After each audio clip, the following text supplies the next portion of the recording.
Once upon a time in a kingdom not so far away, there was a princess named Snowwhite. Now, Snowwhite hated apples. They reminded her of the time when she was 4 and her mom gave her a glass of tomato juice and then a bite of apple thinking it was a cherry. Ever since that humiliating incident, Snowwhite swore off apples and, more importantly, swore off juice boxes.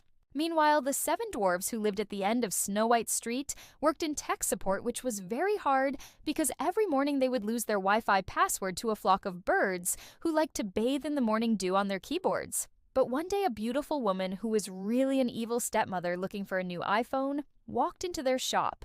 She asked for an apple, distracted the dwarves with a series of increasingly complex riddles, and then stole their Wi-Fi password right under their beaks. When she got home, she tried the apple trick on Snowwhite, but this time it didn't work. See, Snowwhite had gotten wise to her stepmother's tricks and had even changed her phone's auto-update settings so that whenever her stepmother tried to call her, the phone would automatically update with a security patch and then lock her out. "What? This sucks," the evil stepmother said. "I was hoping to get my hands on some of that sweet, sweet apple power, but this won't do. Maybe I should have killed her when I had the chance." And so the evil stepmother did what any reasonable tech-savvy evil stepmother would do. She hacked into the kingdom's mainframe, stealing enough money to build an army and overthrow the king. "Finally, someone's doing something about this ridiculous password system," Snowwhite said when she heard the news. "All hail, Queen Evie, our new benevolent leader."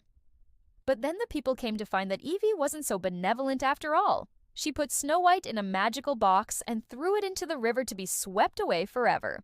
Luckily, the box landed right in front of a handsome prince who was taking a break from slaying dragons to listen to some sweet, sweet tunes on his lute. He opened the box, looked inside, and nearly stabbed himself in the eye with his lute pick. "Hey, watch it, buddy," Snowwhite said. "You almost poked me right in the eye. And, could you please not play that stupid song? I hate it when you do that." "Oh, sorry," the prince said. "It's just that I found you in a box by the river and I thought you might want to hear my hit single, Lute, It's Love." And then they both stared awkwardly at each other for a moment. "Listen, you're probably wondering why I didn't kill the evil queen," Snowwhite said. "Well, to be honest, I kind of like apples now. I mean, not those gross wild ones outside, but if you take them off the vine and bake them with a little cinnamon, nutmeg, and cloves, they make a pretty good pie. And nothing says cozy cafe like a fresh slice of apple pie and a nice hot cup of password-protected coffee."